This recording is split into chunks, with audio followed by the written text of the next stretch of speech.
And kind of in a simple type of way, a disciple is someone who is a follower or a learner or a pupil of someone else. In fact, it was a word that was somewhat commonly used as an apprentice.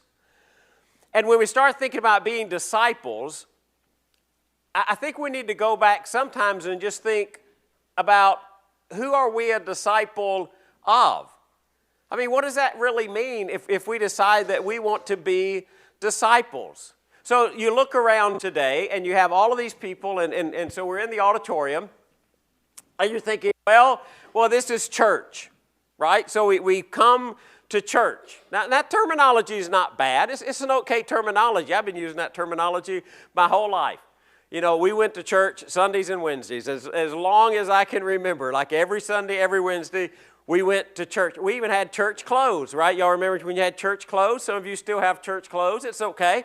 And so you look at that and you think, all right, but if you think about just in terms of church, what is a church? I mean, is it that a bunch of people got together and decided to build a building in a spot at some point?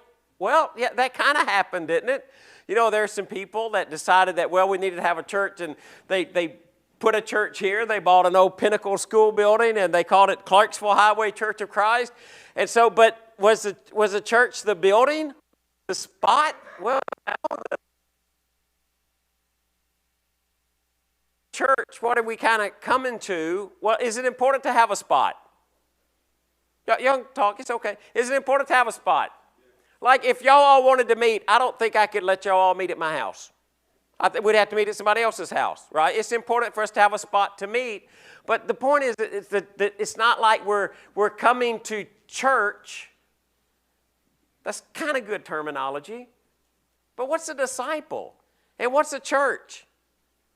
See, the thing about the church is we're all here because we're followers of Jesus. But then you start scratching your head about that. Well, what does it mean to be a follower of Jesus? What does it mean to be a pupil or a disciple of Jesus? How do you learn stuff? Like, how do you learn stuff? Y'all can talk, it's okay. How do you learn stuff? Well, you study, or somebody shows you, or somebody tells you.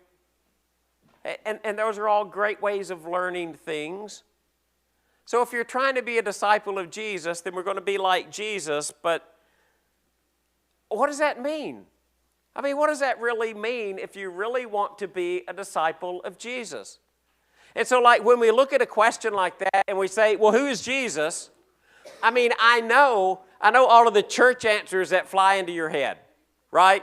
So if this is an interactive sermon, y'all got to get on board. So if I just say, who is Jesus? I mean, what's one of the first things that pops into your mind? Oh, Son of God. Got it. Jesus, Son of God, right? We teach you that from the very beginning. But do you ever stop and think, well, what does that mean? What does that mean? So I'm following Jesus, who is the Son of God. I mean, just asking. Does anybody have a hard time getting your head around that?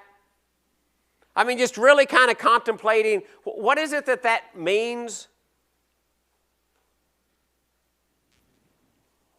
What else would you say about him? Oh, Savior. It's Lord. Yeah, did you think of a word like Lord? You think, wait a minute, a Lord. We don't use that word much in America, do we? Well, we do about Jesus, but not a Lord, not somebody who just has power and authority and control. I mean, if we're going to follow Jesus, do you realize who you're following? Because we start looking around and just look around at our world. Okay, just take a glance at our world. Can you think, and look, I don't have any notes, all right? So you're working with me here. Can you think of anybody that you would consider a really influential person? The Pope? Who said the Pope? Okay, the Pope. The Pope's influential, isn't he? Who else would you put on that list? We're not isolating. We're just thinking, who would you think is really influential people in our world? Who? Teachers. Teachers are really influential people. Man, way more influential than you even know, right? But teachers. How about an individual? Like anybody's name, if you're thinking about the most powerful or most influential people in the world, what kind of names would pop in your brain? President. A president, he's pretty powerful, isn't he? Then you've got people like Elon Musk. Is he pretty powerful? Or you have someone, man, are y'all amazed? It's just a different world that we live in now, not kind of the world that I'm really accustomed to. You got these social media influencers who get millions and millions of followers, and they can put out a tweet, and then like everybody all of a sudden, that's just what's supposed to be because somebody tweeted it out. Oh, wait a minute, that's like an X or something now. I'm sorry. See, I'm showing my X. But have you noticed that we don't even know that in the world because we always write, if you read the news, X, formerly known as Twitter, right? If you're always got to put formerly known as something, why didn't you just leave it the name it was to begin with?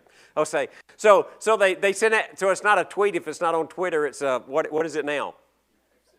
It's an X. I don't know what to do with that. So, but they send that out, and like now everybody wants to think that's the right thing, right? And so now we've got it all messed up and we got deep fake news, right? Because now you can take AI. Do you realize this is just wild? You know, somebody could take like the video of our sermons and they could create an AI video of me saying absolutely anything. Do y'all realize that could happen? Like by me putting my face out there and I think that they only needed less than 20 minutes of vocal data and video to be able to recreate you doing whatever. And I'm thinking, wow, somebody could make me say a sermon that I never said, right? Or a statement that I never made. And you think, all the power and the way people work in the world. Where's Jesus fit in that? I mean, if you're going to follow Jesus, where does Jesus fit in that? If you're talking about really influential, powerful people, where does Jesus fit? He should be the top of the line, right? Like, I don't really think, and I'm not picking on anybody, okay? You can put anybody on this list you want, but you said the president's really important, so we're going to go with the president because at least in our nation, he's like really important and really influential, and I'm telling you, I don't care who the president is, you need to be praying for the president every day. But I don't think a debate between Jesus and the president is going to last very long. I'm just telling you. They are not on the same level. I mean, do you realize that Jesus is on such a different level? Like, how would you like to have just and we say this, if I could just bend Jesus here for just a minute. I'm telling you what, you wouldn't understand the first sentence. You wouldn't understand because the wisdom and knowledge and power that he has. Man, we've got athletes in our world that, you know, they'll send out a message and then all of a sudden this is the way things are supposed to be. And you're looking at, but who's Jesus? You think, well, he's the Son of God. We have those big omni words. Y'all remember the big omni words we always throw out in Sunday school class? Do we still use big omni words in Sunday school class? Anybody remember those, the omni words? What? Omniscient. Oh, he's omniscient, omnipotent, and omnipresent. All right, just think about that for a second. Omniscient. That means all-knowing, right? All-knowing. That Jesus knows everything that can possibly be known. There is wisdom that he doesn't already have. He can't learn anything new. I mean, just think about this for a second. He knows everything there is to know about everything.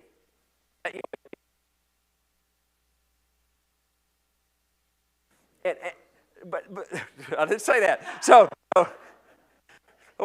back from our live stream. How do you really believe that? I mean, do you really believe Jesus is who he says he is? That he knows that much?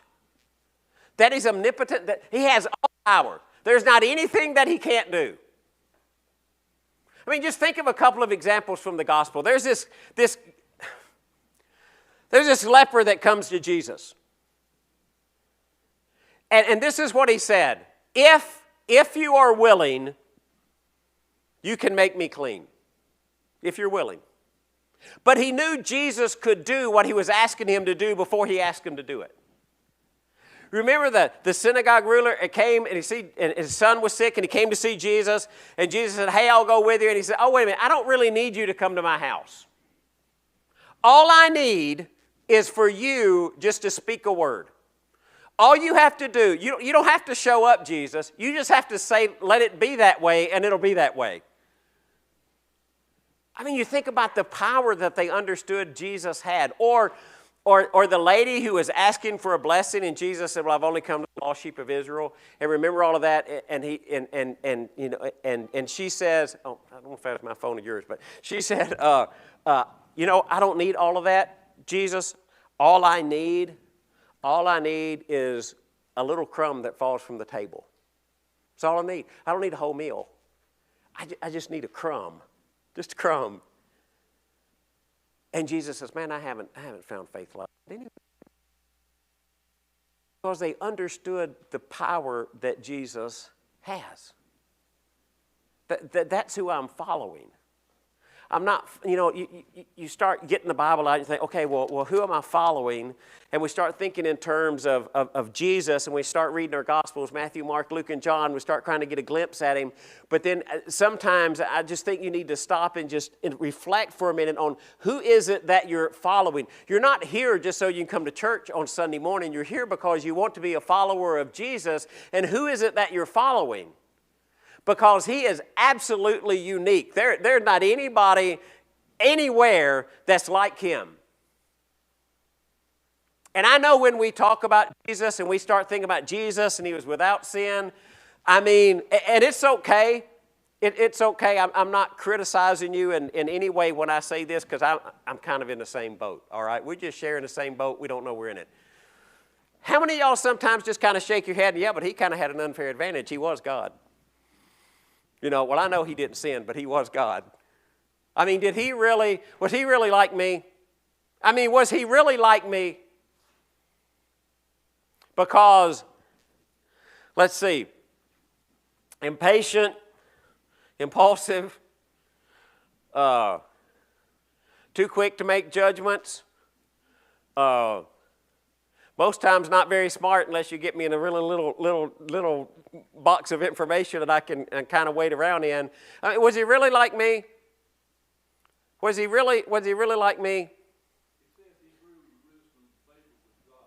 Grew in wisdom and favor with God. And you think about that. Thank you, Ray. But just think about that for a second. Think about what all of that means. You mean, you think there's a chance Jesus went to school and got picked on? You think maybe, just maybe I don't know what sports they played in the Middle East in Jesus' time, but you think maybe there was somebody that was a little better at one sport than he was, and he was like, man, I wish I could run as fast as so-and-so. Was he really a normal human being? And the answer is yes, by the way. The answer is yes.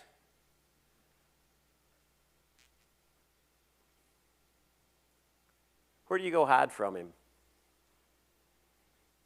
If you don't want Jesus around anymore, where do you go? Where do you go hide? Except you can't. There's this great passage in the Psalms. You don't know who Jesus is? Oh Lord, you've searched me and you know me. You know when I sit down and when I rise up. You discern my thoughts from afar. You stretch out my path and my lying down. You are well acquainted with all of my ways. Even before a word is on my tongue, behold, O Lord, you know it altogether. I want to stop for a second because that's a really cool passage. It's really hard for us to kind of get the real thrust of that sometimes when we put that in English, but it's kind of like this. If a word's on my tongue, oh, looky there, God, you already know it. Oh, behold, you've already got it. So before you utter a word, just think about this. Before you say a word, God, Jesus, already knows the word you're going to say. You ever thought, oh, I shouldn't have said that? Do you know even before you didn't say the thing that you shouldn't have said, that Jesus already knew you were going to say it? You know the thought in your head that you think, well, nobody knows what I really think, but He knows what you think? Already, right? Like if you're sitting there right now thinking, I wonder where we're going for lunch, because this is not a very good sermon. Jesus already knows that. He's already there. And you look at that and you think, is that who God is? The Jesus I'm following? You hem me in behind Him before you lay your hand on me. Such knowledge is too wonderful for me. It is high, I can't attain it.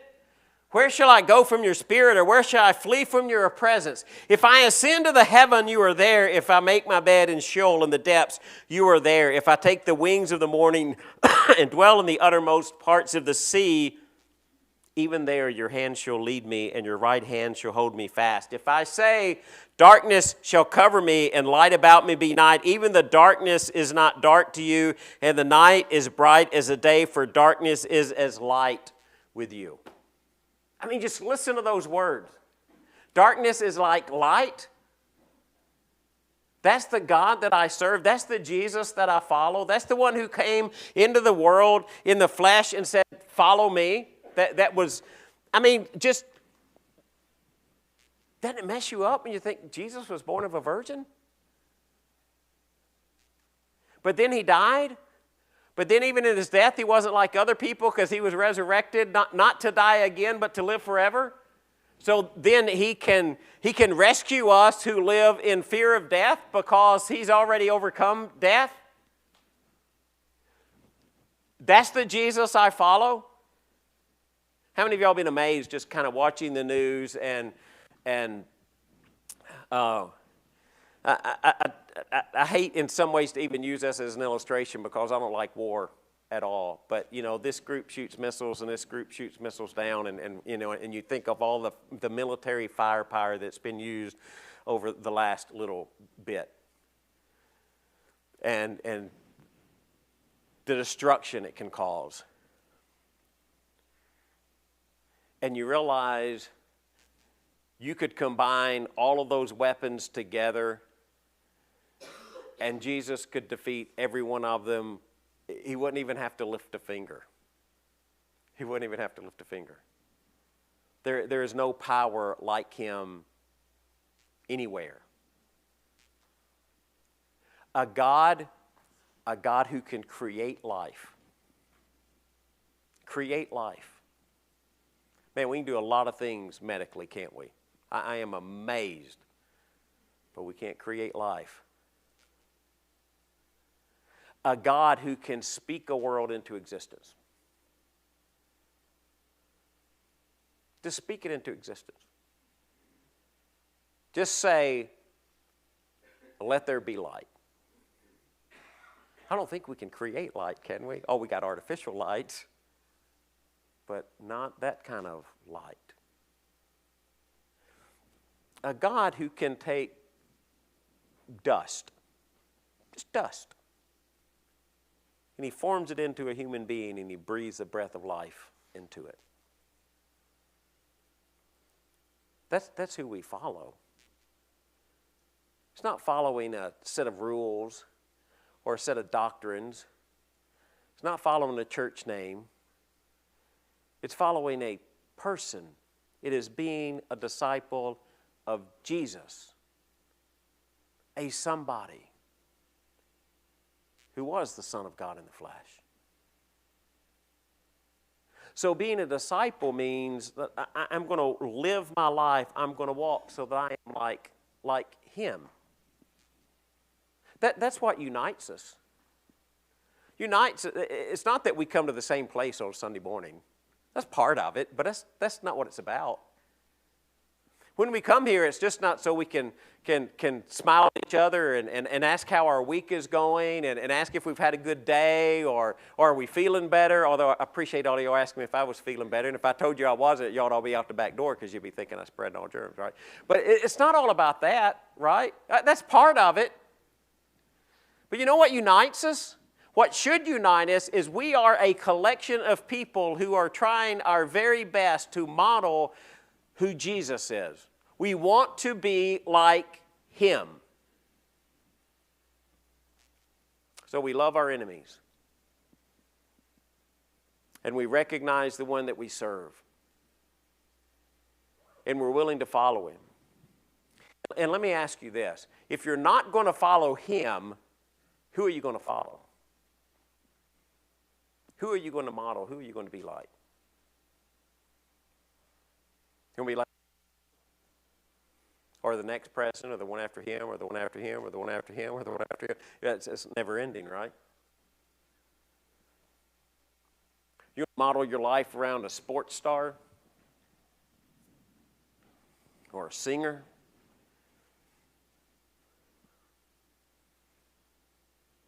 Some of you say, well, how about a father or a grandfather or a mom or a grandmother?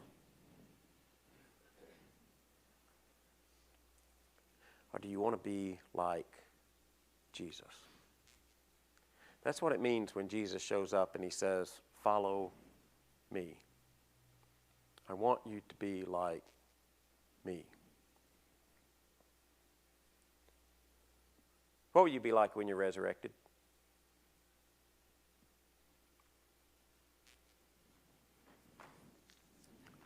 What will you look like?